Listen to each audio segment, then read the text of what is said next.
Commercial fishing is a complicated subject. It's a mix of politics, the environment, technology, the economy, and family and individual survival.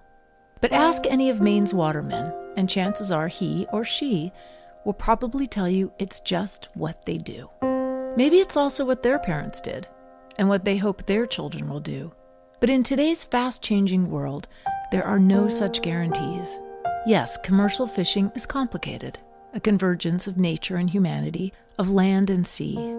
It's hard work, dangerous, rewarding, a livelihood, a way of life, and it's on the edge of disappearing. In the early 1900s, some 300 fishing villages dotted Maine's islands. Today, there are only 15. In less than a century, there has been, quite literally, a sea change. What was once a thriving industry, employing thousands of people and sustaining hundreds of families, is now under threat. The threat comes in many forms, and it is not only local, but entirely global.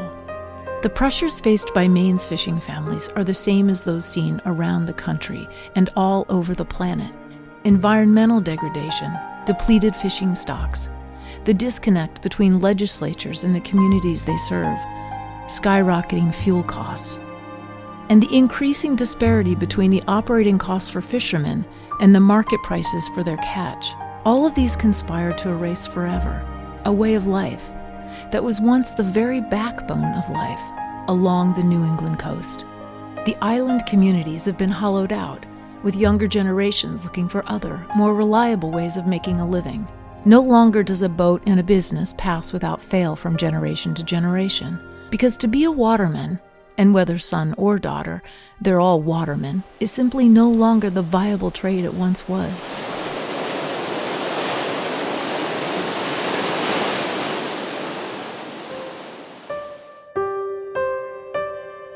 On the Edge, our story is about all of that, but it's also about other convergences, of the fine and performing arts, of commerce and community, of a writer, a painter, an actor, and the spirit of the Maine watermen.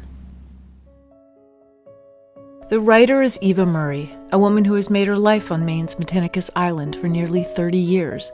To call Eva just a writer isn't quite fair, because like many who call Maine's islands home, she's also many other things: a teacher, a gardener, a community organizer, a baker, a medical technician, a wife, and a mother. She's also intimately familiar with the daily lives of the fishermen on Matinicus.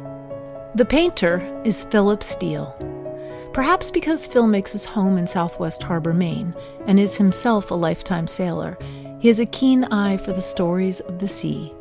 And he captures those stories in his vibrant and evocative paintings. Phil's work is part of the permanent collection at the Smithsonian Museum, and he has exhibited all over the country. His eye has been trained on many subjects, but the world at the water's edge and the faces of the people who make their lives there are by far his favorite.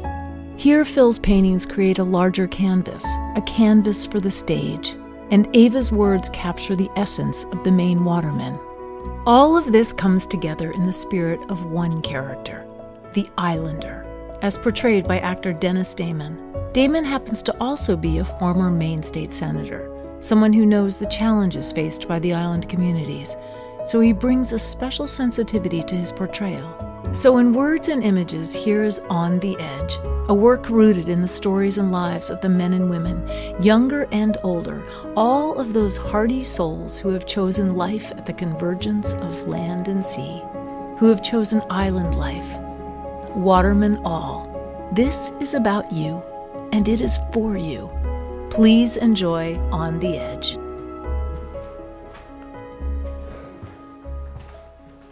Well, good morning, folks.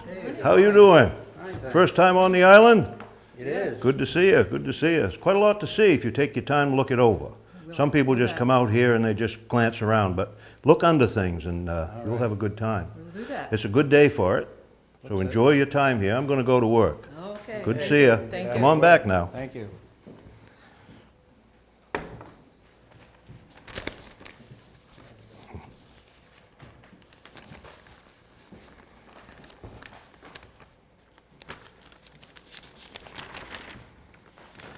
guess we made the friggin' newspapers again. Boy, I'll be glad when this is blown over. It's getting something tiresome. Yeah, we're all just a bunch of pirates. That's what they think. Yeah. Them newspaper people, they sure love this stuff, don't they? Of course, you know, there are some guys out here who don't mind having this reputation. Some of our island fishermen, they just assumed the rest of the world was scared of us. Too many guys want to come out here and set traps, and you know what? There just really ain't any more room. The lobster harvest has been fairly profitable the last few years. We've had some bad times, but we've had some good times too. Some of these guys have made a lot of money over the past couple of decades. A lot of them's got a house in on the land now. They take a long time in the winter and they go south for a nice vacation. Anyway, that makes the rest of the world think they want to come here and go fishing and make money. But they don't want to live on this remote little island. Well, sure, some of them had relatives here once, so they think they got an emotional attachment to the place, but they don't want to put their kids in school here. Some of them don't even want to step foot on the land of the island. Because it ain't up to me to say who's an islander and who ain't. That's a good way to get into a fight. But you know, it's always been, if you don't live here, you can't fish here. Now, you can say what you want about that attitude, but I grew up thinking that way, and I still think that way. The law don't exactly see it that way, though, on paper. But you know, when you talk to the law enforcement guys when they're off duty, they'll tell you they understand the reasons for our fishing territories. And the Commissioner of Marine Resources, he once referred to our territories as certain business practices. Trouble is when guys start defending them with guns. That's what the headlines say anyway. They think that we're all out here shooting at each other. But I'll tell you right now, it's nowhere near that simple.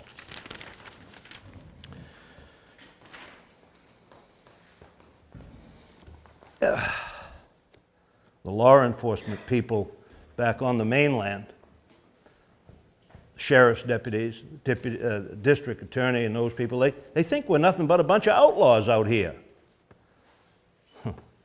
There's stories that come around. One time, apparently the judge over at the county courthouse, when he had some of them lowlifes brought up in front of him, and he was going to pronounce sentence, he says, "Now, young man, you've got two choices. You can either go to jail or you can go to Matinicus."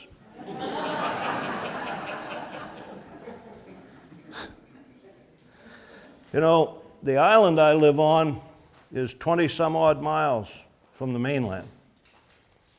It really is on the edge. It's on the edge of the state of Maine. It's on the edge of the United States. Hell, some say it's on the edge of reality.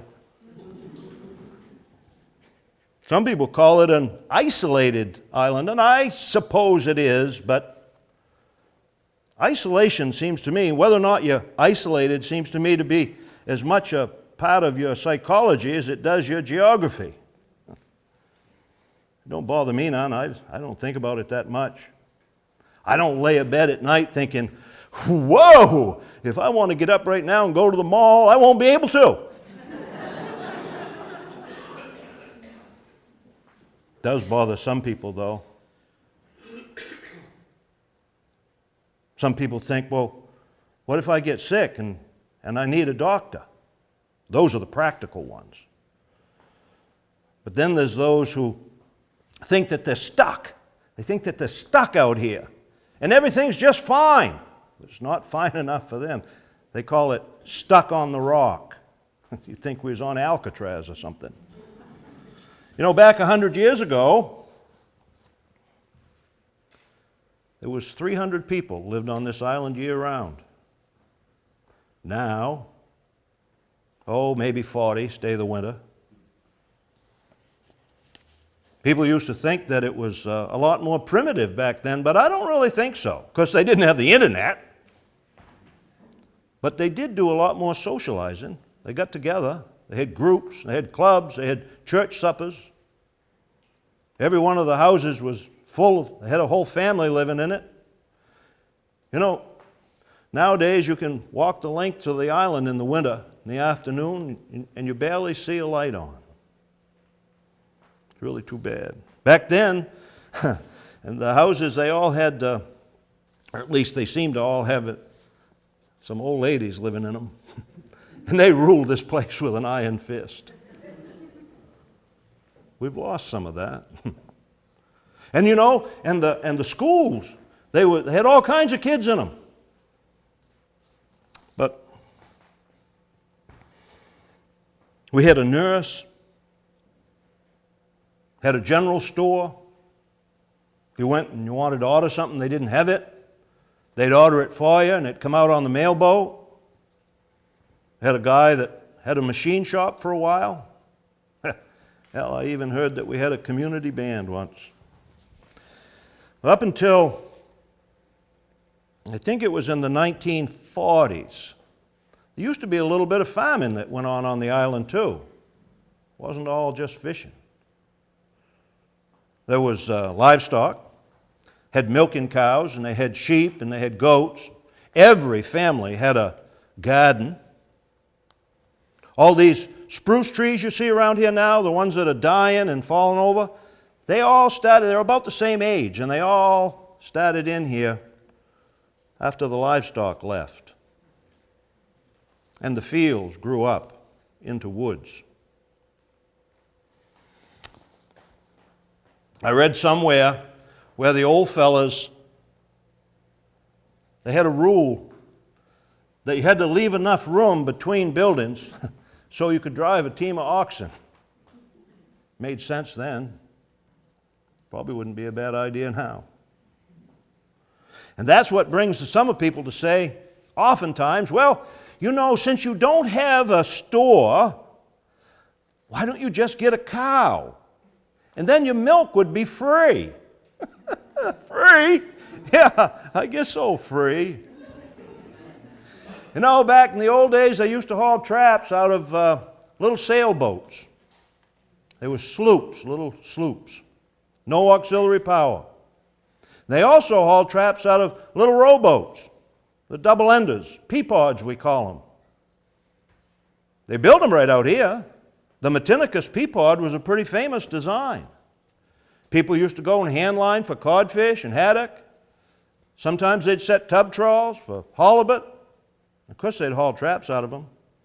Now all that stuff seems to be gone, and it's just lobsters.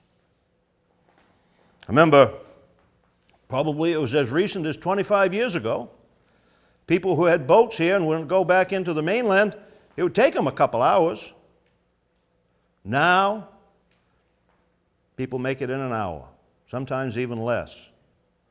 Boats have got more power, bigger engines, go faster. We kind of do like speed, I guess, out here. Some of the guys who are so obsessed by it, they get into the lobster boat races that we have all along the coast.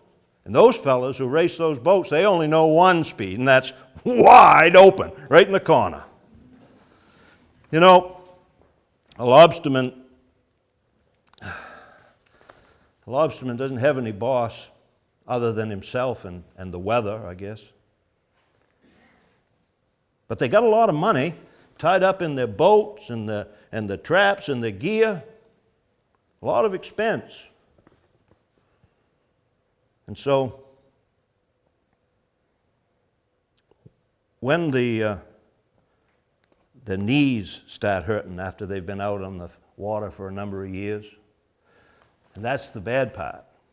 But the good part is, when you're out hauling traps on a nice summer morning, and it's calm, and you can see the sun rise up out of the ocean, well, that's pretty sweet.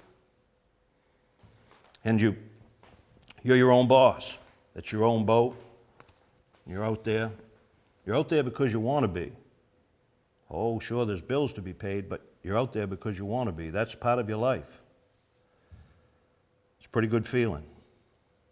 Of course, though, when the wind blows and the weather gets rough, and you start tossing and turning in your bunk at night, and there's a storm that comes, and you get up in the middle of the night and you go down to the harbor to check on your boat on the mooring, there's a lot of worry. You can't afford to lose this. There's a lot of worry. It's a lot like having a kid, I guess. But then there's other times when you get up in the morning before 4 o'clock, it's in the summer, you look out to the eastward, you can see the faint stirrings of the sun that's still down, skies showing pink. Make yourself a mug of coffee, get into your truck, drive down the hill to the harbor, climb down the ladder to your skiff, take your outboard out to your boat on the mooring. A lot of other guys in the harbor doing the same thing on that hour. It's really pretty sweet. Of course, some of the people even row, but they get there late. You can, some of the guys you'll hear, they got the tunes playing. Songs drift out over the harbor, you know how sound travels. And you can also hear, usually there's a couple of guys giving their stern man hell for something that they've done or they haven't done. You can hear the gulls wheeling and crying at each other, and the diesel engines in the boats thumping as they warm up. It's really kind of a tradition to get out of the harbor on the first light. But it's also practical, because the seas are usually calmer then. You can get a chance to get at your work before it starts to get sloppy in the day. So with all that, you really can't blame a young fellow who's grown up with this, watching it, doing it, to want to continue to do it. Little school kids on some of these islands, you catch them, they'll be drawing pictures of the boats that they want to have when they get grown up. They're dreaming already. And the 7th and 8th graded boys, they'll make more money lobstering, oftentimes, than their college-educated teachers make, coming out here to teach. And it ain't just the boys. The girls are going fishing now too, and the women, they're hauling. It's a real community thing. It's an important part of our economy. Kids around here, they don't watch their dads go off to work at some job they don't understand. No. Nobody wears a suit. Nobody has a commute. Nobody works for some boss that they don't know. Nobody has a boss even, unless they're working for the uncle or maybe a neighbor. Usually, though, you do start out as a stern man. In fact, now, the law requires that if you're going to get a lobster license, you have to serve an apprenticeship. That means going stern. It ain't a bad job. You show up. Stern man usually does most of the work, though, I can tell you, on the boat. Not really unlike an indentured servant, I think. But they do all the heavy lifting. And it's hard work. Sometimes it's stinky work. But it's good work. And they get paid pretty good if there's any money to be made. And they don't have all the worry about the boat. They just show up and go to work. No resume, no background check. It makes it real handy for some of them guys the judge sends out. It's a pretty good job. Well, you know, you can call me old-fashioned if you want, but I don't use a stern man. My father didn't use one, and my grandfather didn't use one either. I went with Dad, and he taught me some things. Of course, at that time, it wasn't just lobstering. There was ground fishing. There was seining. There's all kinds of things. So If you had a net, sometimes you got tore up. You had a hole in it. You had to fix it. Couldn't send away and get a new one. Fixed it yourself. I used to watch him do it, and I asked him if he'd teach me how. And he says, well, it's simple. You just find a starting three-legger and a finishing three-legger, and everything in between's a two-legger, and then you fill in the hole.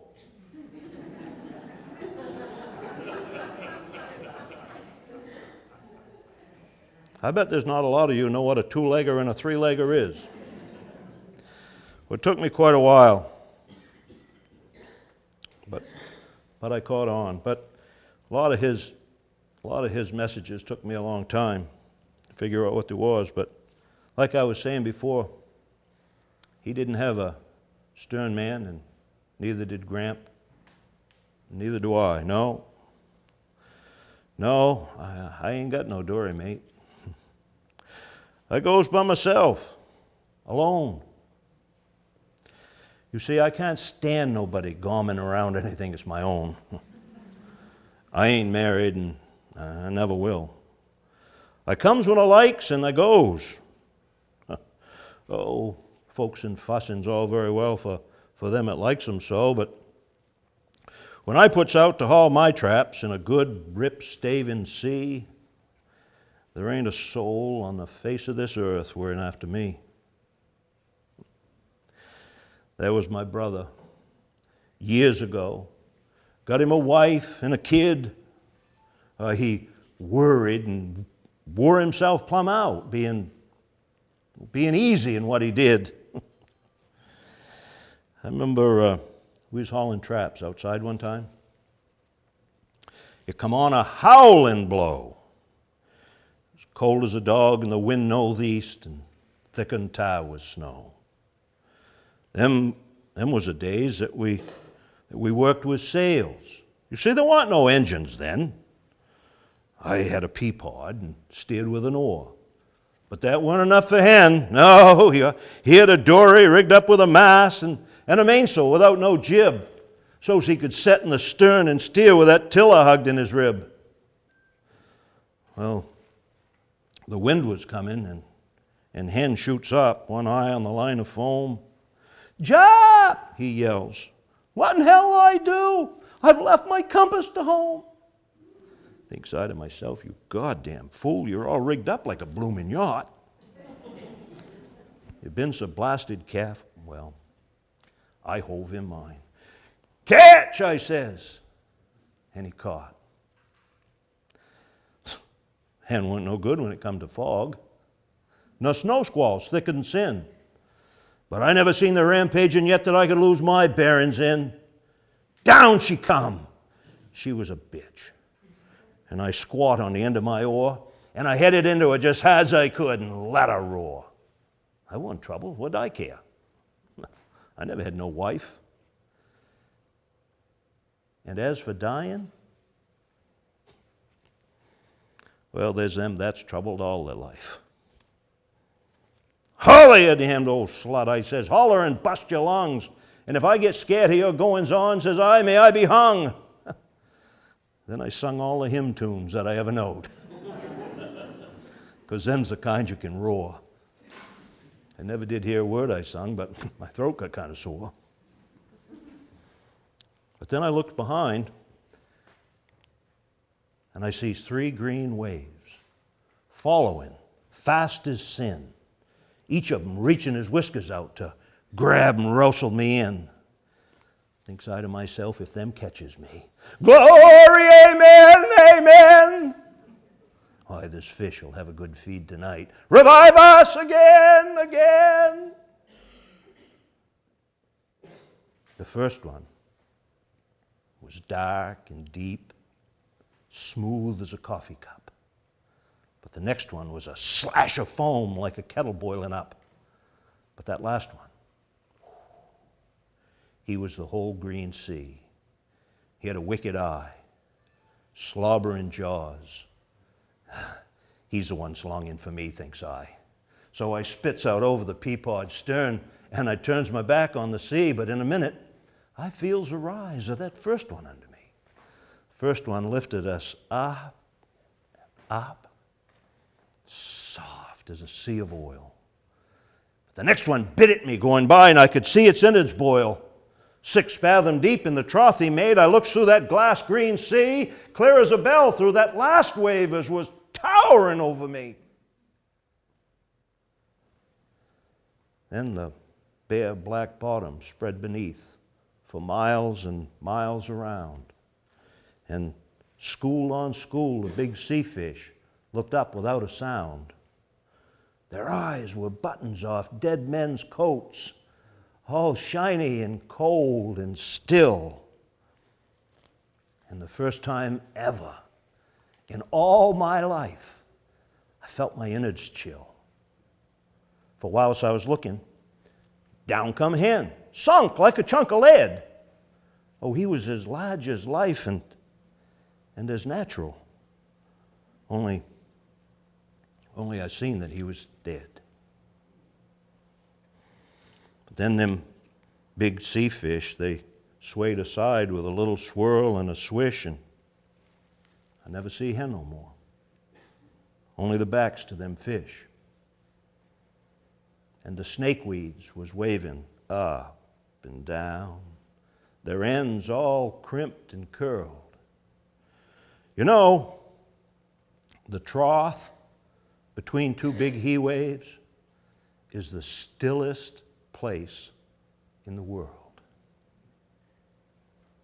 Then foam was in my mouth like hair and howling in my ears, and I swum the middle of that there wave for 100,000 years till I bumped my head on the back shore beach, spewed up like a goddamn pill,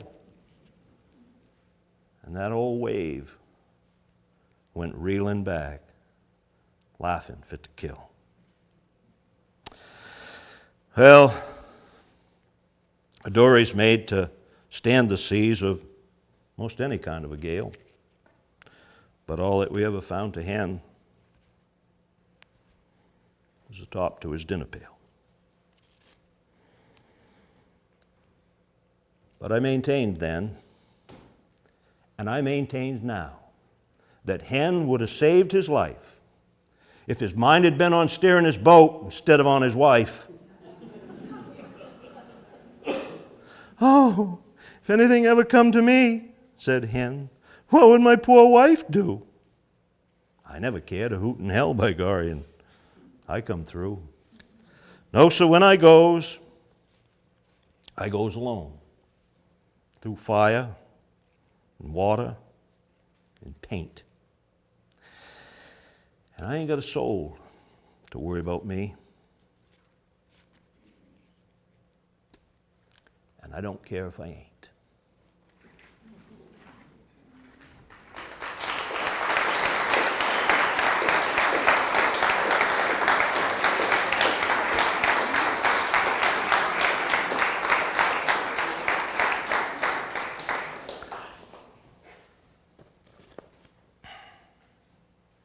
The thing is, you know, that a lobster fisherman has to have access to the sea.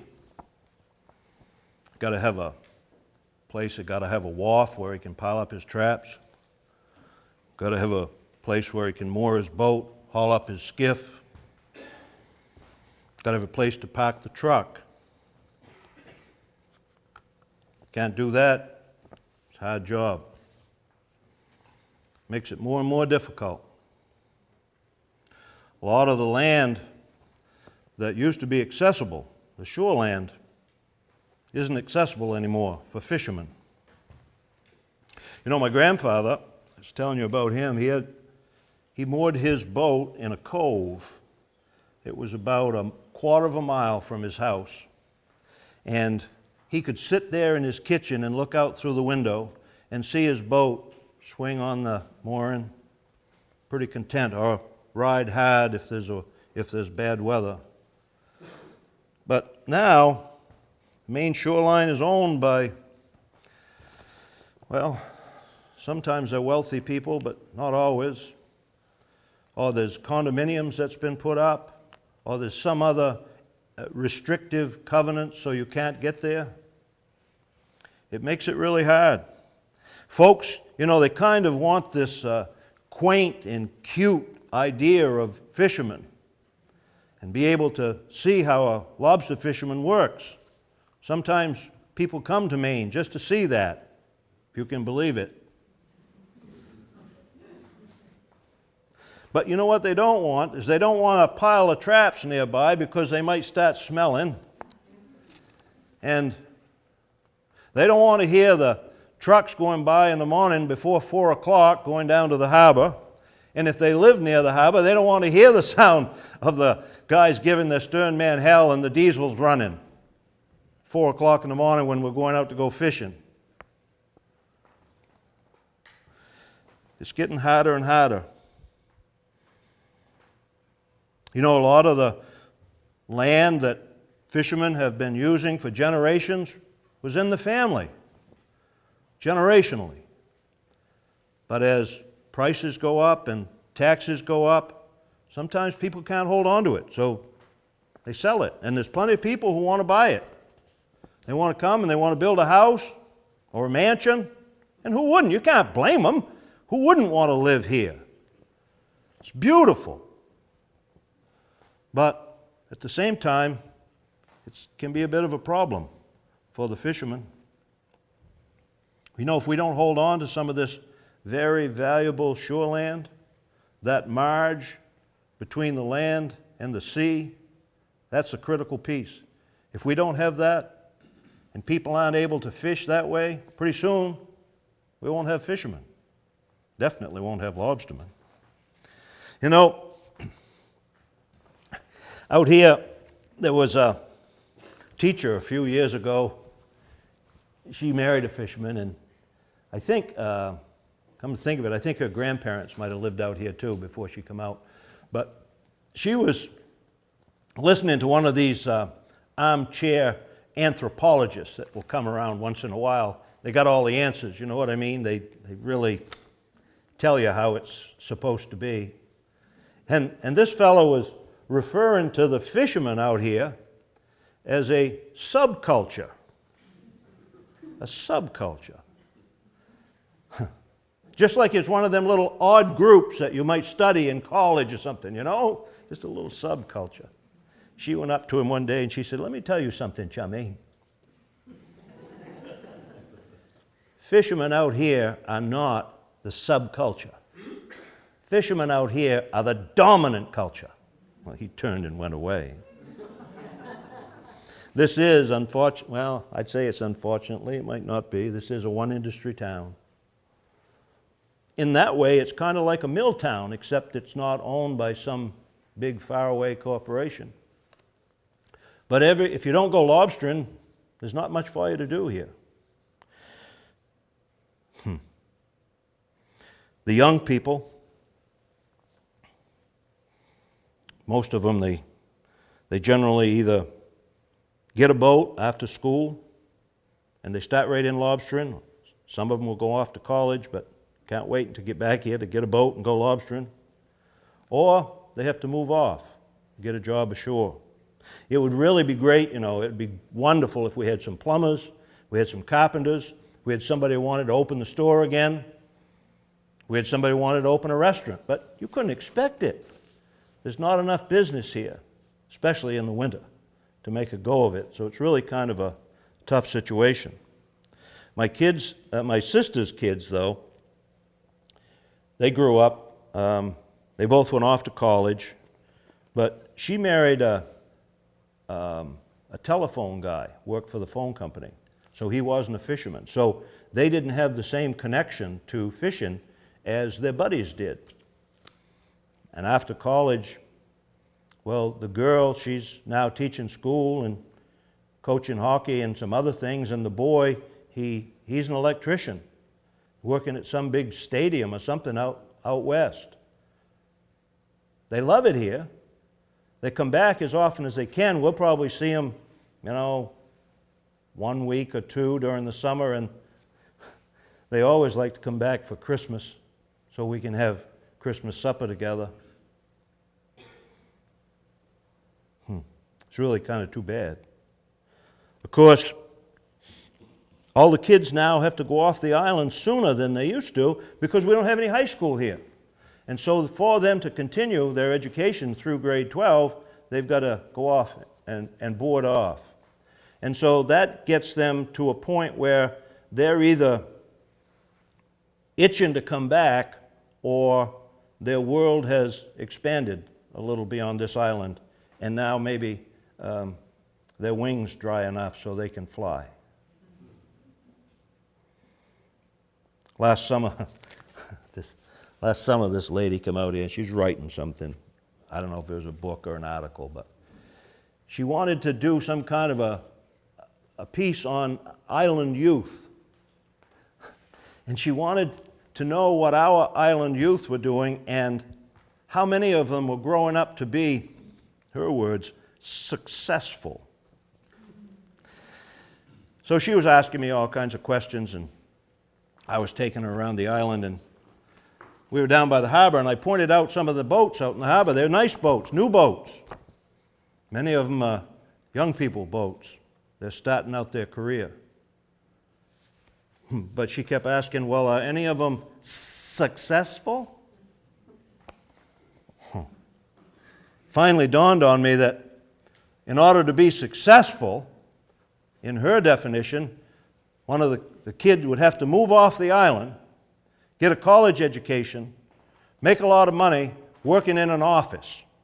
Then they would be successful. Successful to her, you couldn't get your hands dirty. You know what? There's a lot of kids out here who have worked very hard from a young age, know what the value is of hard work, know how to save some money, know how to invest so that they can get a boat of their own, and traps of their own, and gear of their own, and build up their own business, and then go out and work for themselves, out in the fresh air, the sunshine, the weather, make their own decisions, and really enjoy themselves while they're doing it. I think that's what might be successful in my mind. They're respected by the members of their community as well. It's another measure of success. You know, people ask all the time, do you like living on an island? Do you love it out there? I says, you know something? I absolutely love it. About 51% of the time, and that's enough to make me stay.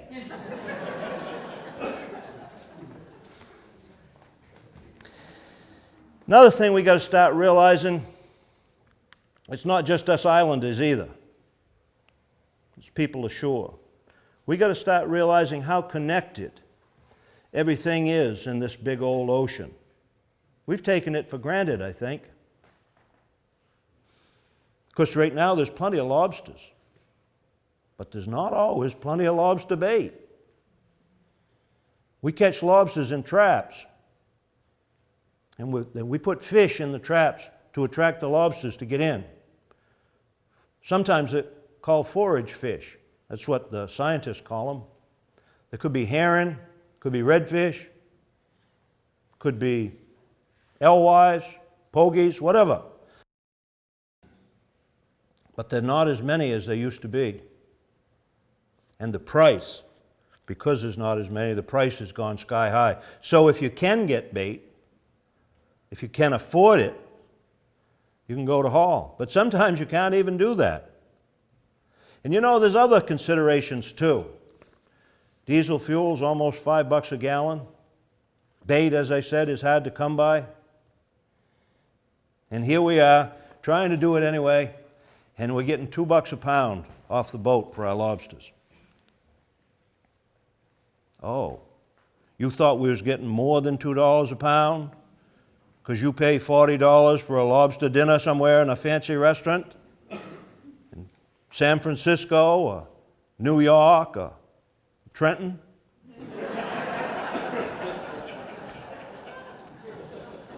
Not quite so. There's a lot of people who handle those lobsters from the time that we bring them into the dock until they get on your dinner plate. And every single one of them takes a piece of that action. Now, I worry about this bait issue, though. My kids think they're going to go fishing all their lives like I've done, but you know what? If those huge schools of herring that they used to write songs about, if they're not here, and they're not, that's that proverbial canary in the coal mine. Something's going on that we've got to pay attention to. But I hope my kids can go fishing. I can only hope. You know, a few years ago, some of the fishermen around, they wanted to tie up their boats and not go fishing for a while. See if they could reduce the supply, and that might drive up the price to them. Some people thought that that was illegal, kind of collusion. So there's been some talk, actually, about some of the fishermen forming a trade union, getting together and see if they can have a bigger impact on what they get for their catch. But fishermen, lobster fishermen especially, are a pretty independent breed. They don't like to be told what to do, and I can't imagine that they would band together. But we'll just have to see how that experiment works out. You know, some of the smaller islands, they're so independent that sometimes people refer to them as anarchies. I had my friend Jim was visiting the island 2 years ago, I think it was. He come out from California. One night, I'd taken him out to haul with me. One night we come back in and was having a few pops, and he says, you know, are you really an anarchist? I said, yes, I am an anarchist, unless there's refreshments being served, and then I can come around some.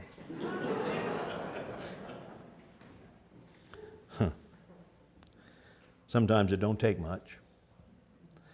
You know, they call this a simple life out here, but every little thing can sure get complicated on an island. Something that you might take for granted, like going to the grocery store to get some groceries. For us to do it, it might be a special trip to the mainland, which is very, very expensive. Or one of the alternatives is to stock up your place for the end of the world, like some of those conspiracy theory nuts. We all out here anyway have enough spaghetti and canned baked beans to last us for 6 months if need be. But when everything has to be brought out from the mainland, groceries especially, it's not easy. You load them into your vehicle on the mainland, you get them to your boat or to the airplane if they're going to come out that way. Take them out to the island, unload them from the boat or the airplane, load them into your truck, take them to the house, unload them from the house into the pantry or to the freezer or wherever you keep them. It's not an easy job. You know, at the checkout lines in the grocery stores, we often ask the bagger for 2 paper bags, one inside the other, and then have that inside of a plastic bag. And they usually look at us a little funny, like we're some of those bag hoarders or something. But you really got to do it that way because the bag has to be strong enough to hold up, and the bottom should be waterproof if you're bringing it out on a lobster boat. So we kind of have to do it that way. On my island, it's pretty easy because we can put together a grocery list and then fax it into the supermarket in on the mainland. Kind of funny, we're out here trying to live the simple life, and yet every family has a fax machine so they can order groceries. But there's a woman at the grocery store whose job it is to take care of the islanders' grocery orders. Judy's her name. She's a saint. I don't know what we'd do without her. She'll get the order, she'll fill it, she'll pack it into boxes, usually those banana boxes, because the boxes that banana comes in, because they're pretty strong, and she'll make sure that they get out to the airport, to the runway and onto the plane. so that they can be taken out to the island. Because if the weather's bad, we don't get our food. But if the weather's good, then the plane will take off and the dispatcher will call the houses on the island and we'll go up and meet the plane at the airstrip. And usually there's 4 or 5 other families who are there at the same time. They don't just come out with one load of groceries. And so everybody helps unload the plane, take the boxes, and make sure that they get to the right truck. Everybody's helping, even if they're helping load somebody's groceries who they don't like. But they help. It's part of the community. It's part of the way we have to do things here. In the northern part of the state of Maine, there's, you can see it on a map sometimes, there's these squares. I think they're 36 square miles. There's 6 miles by 6 miles. They're called unorganized territories. They're mostly woods. And if people live there, there's no municipal government, so don't expect that if you have a road, you're going to get it plowed, or somebody's going to come by and pick up your trash, or you're going to have town water. There's none of that that's happening. It's an unorganized territory. It's wild. Some of the smaller islands out around here, like Creehaven, just outside of us, they're an unorganized territory as well. I got thinking about it the other day, and I think maybe I could be calling our little town a disorganized territory. I'm sure that the selectmen wouldn't like that, though. You know, just about every able-bodied person who lives on a small island has to, at some time or other, be a first responder. If there's a fire, everybody has to be part of the volunteer fire department. Make sure we get the fire out. If you've got a boat, you can be sure that at some point during your career, you're going to have to be involved in a search for somebody who's lost or a rescue. And if, for instance, there's a hurricane that comes and somebody's house down near the shore, the windows blow in or the shingles get tore off the roof, there's always somebody up in the middle of the island where it's a little more protected who will make up a bunk on their couch and bring that family in until they can get their house fixed. That's the way we have to do it on these small islands. There aren't any professionals who'll take care of that. We have to take care of each other. One time it was January. I'm pretty sure it was 1992. It was cold. Oh, God, it was wicked cold. Wind was blowing. And just about supper time, a call came over the VHF radio that there was a construction tugboat that was going by outside of our island, and they were in difficulty. They needed assistance. Well, the Coast Guard, even if they come at all, would be 2 or 2.5 hours. So 3 fellows from our island went down and got in a boat, lobster boat, wooden one, good able boat, had heat on board, and those 3 fellows had worked together, so they made a good team. And they took off in the night. God, it was nasty. Blowing, dark, rough.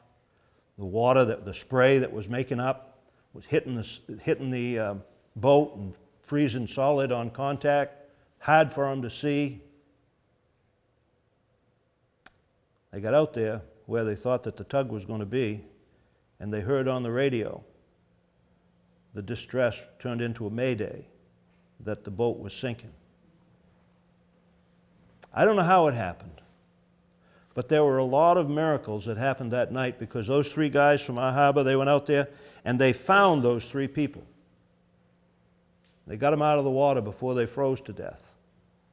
And so those 3 people from that tugboat, because of the 3, I don't think heroes is too strong a word, that come from our island, there's 3 people who got to go home to their families, and they lived to tell about it. That's pretty impressive. And then there was another time, this seemed to be less precarious, but nonetheless it was a rescue. It was in the summertime, it was in daylight, there was no fog, perfectly clear day, and this sailboat piled up on the rocks over by the lighthouse. Now you tell me, how the hell do you run into a lighthouse right in the middle of the daytime? A couple of our guys went over there and they dragged the two people out of the water. There was a guy and, I don't know, I guess it was his secretary or something. I don't know for sure, but apparently they wasn't paying close attention to where the boat was going as they should have been. I do know that the fellow was a lot more nervous about having the account of that come into the paper than he was about losing his pretty little sailboat. Guys around here got quite a chuckle out of it, I'll tell you that. They still do. You know, I ain't seen that guy out here at all lately. Another time, this young fisherman from the island, he went missing. He'd gone out to haul. He had an old boat just starting out. One of the other fishermen found a bunch of stuff floating, plastic dinner bucket, some oilskins, some other stuff. And so he got on the radio and called, and everybody dropped what they was doing, and they all came into this area. All the other fishermen in the area came searching. Because the people on shore, they listened to the radios too, and they knew what was going on. So they started walking along the shorelines of our island, see if we could find it. See if the Coast Guard came, the Marine Patrol, the State Police dive team, airplanes circling around. Never found a trace. You know, it still rattles people out here to this day to think of that. How can you just vanish? But speaking of the airplanes, this happened about 4 years ago, maybe now, 3 or 4 years ago. Not one of these, but a Cessna, a little bit smaller than that. One that had come onto and off the island literally thousands of times. Was taken off from the airstrip, had 3 passengers and the pilot. Something happened once she got airborne. Don't know exactly what it was, but the pilot kept his head and he kept the plane level until it hit the water. They call that a ditcher. Well, once the dispatcher back on the mainland realized what had happened, he got on the radio, and all of the boats, they heard his distress call, so everybody jumped back into their boats, or if they was out hauling, and they raced around to the north end of the island. It just so happens that the guy that got there first was the guy who had won the lobster boat race in Rockland earlier that summer. But he got there, and all 4 of them, they got all 4 of them out of the water. They was cold and they was wet and pretty stove up, actually. They got them out of the water, got them to the hospital, and over time they all recovered and they all lived. But it was only by the good fortune and the work of 50 or 100 civilians who dropped everything that they were doing and went to their aid. You know, you live on an island when everybody will drop what they're doing to go help out, even if it's somebody they don't like. But sometimes the worst happens and there isn't any rescue. A while back, it wasn't too long actually, we had one of the regular planes, this type here, was coming to land on the island. It just had the pilot on board, and he died in the crash. It was my friend Donnie. He was bringing a load of groceries out to the island. Sky got all funny and come kind of a freaky gust of wind or something hit him as he was coming down, turned him sideways, and he went off into the woods and died. People on the island that day said they never heard a noise as scary as the sound of that plane when it was crashing. Everybody ran up there to help. They knew what had happened. They ran up to the airstrip, but it was too late. The Marine Patrol brought out the extrication team, and And the investigators had to look around, study everything. All the islanders could do at that point was sit with Donnie's body in the body bag on the stretcher that we took to the church. We took turns sitting with him all night long. Nobody wanted him to be alone. He was a good friend. 2 days later, I had to go up and see the crash site for myself before they cleaned it up.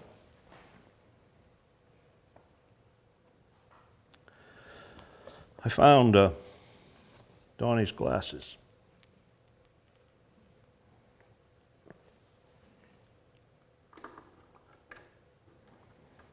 I haven't been able to get rid of them.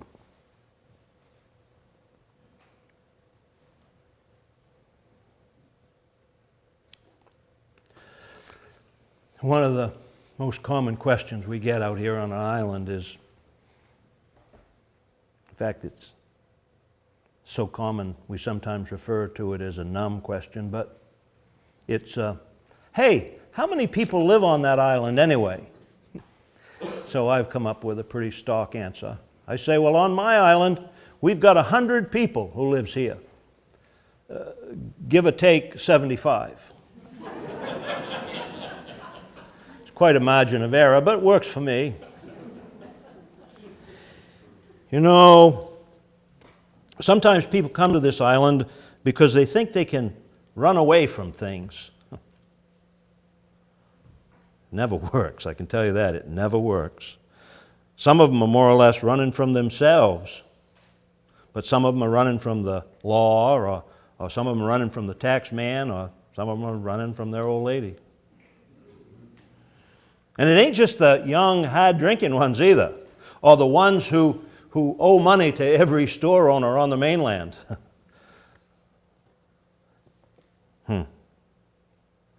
Or the ones who come here because they know there aren't any cops out here.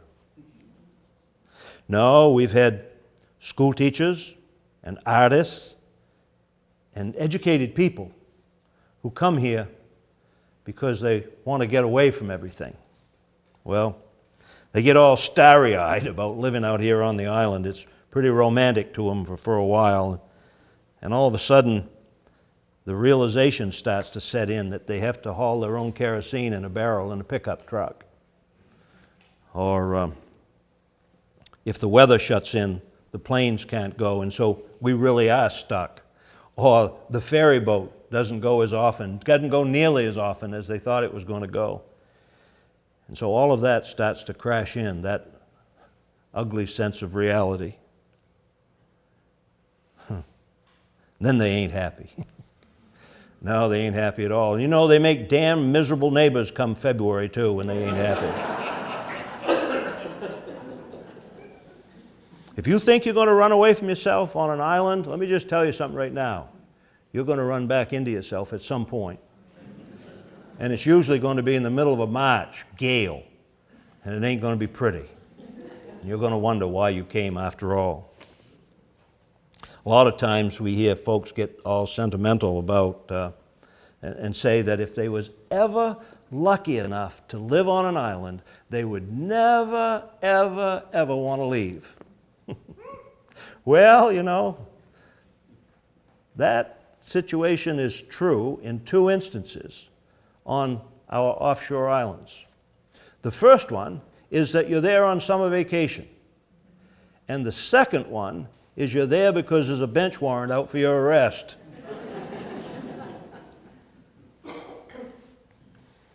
You know, we might not always get along as well as we should. Sometimes we compete with each other out on the water. Sometimes we act up a little bit in town.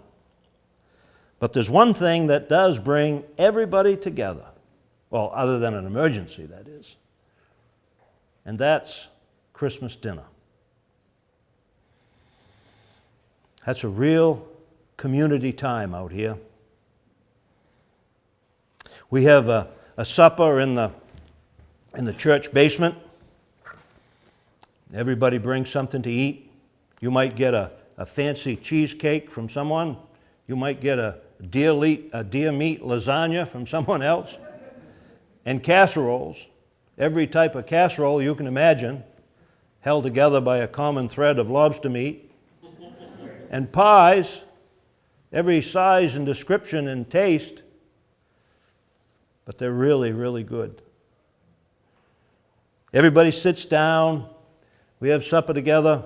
You might be sitting next to some fellow that you'd really just as soon not be sitting next to in the regular times, but on Christmas it's different. The guy across from you might be the guy that you think slashed your tires last summer just to be a jerk. But we don't bring any of that stuff up. The guy that owes you money. Nope, nothing's ever said. It's Christmas. And we're a community. And we're sharing our supper. You know, it's really amazing about the food that comes to that supper. I think everybody, man, woman, and child out here, has a hobby of cooking. And they do a good job, most of them.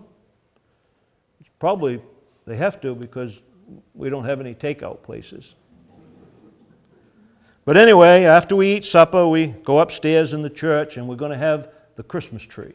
It's a big balsam fir tree that's decorated up nice. Some guy has been talked into being Santa Claus that year. And so when the kids go upstairs and everybody else, after supper, the guy goes into the kitchen and he gets into his Santa suit.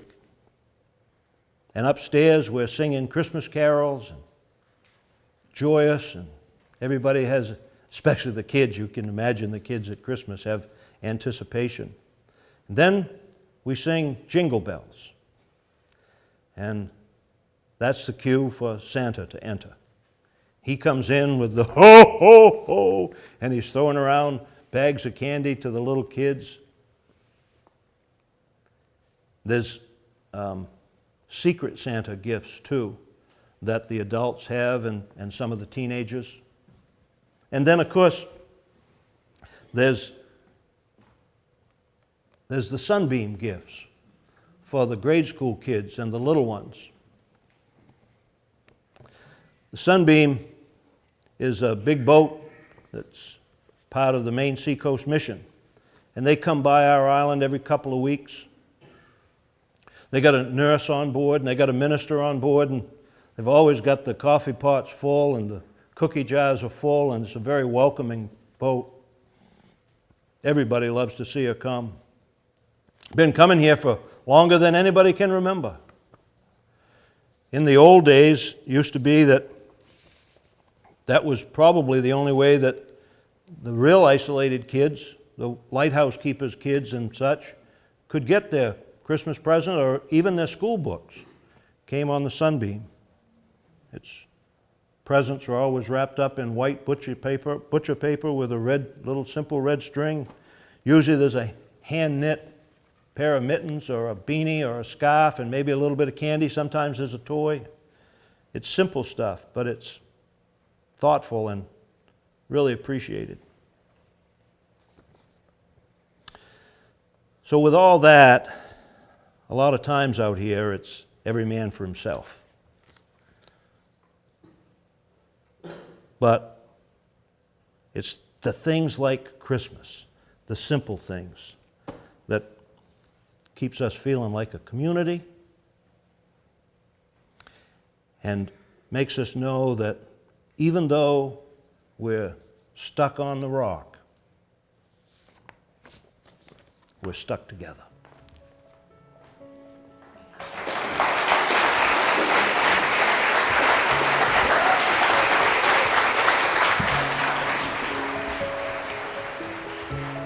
Every man for himself, perhaps, but through good times and bad, through all kinds of weather, literally, these island communities have hung on for hundreds of years.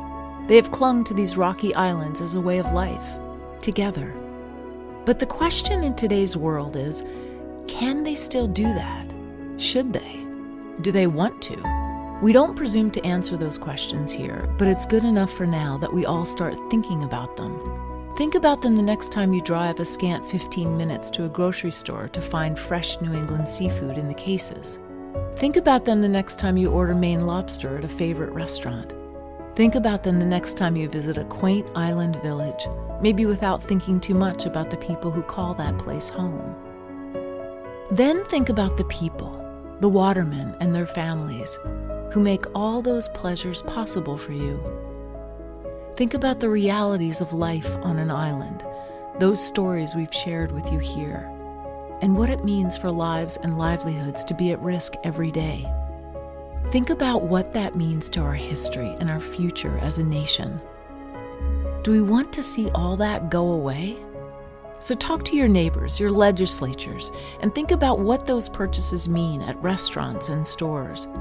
Talk about life on an island and how important those little places out on the edge of the world are to all of us. Thank you. Thank you for joining us out here on the edge.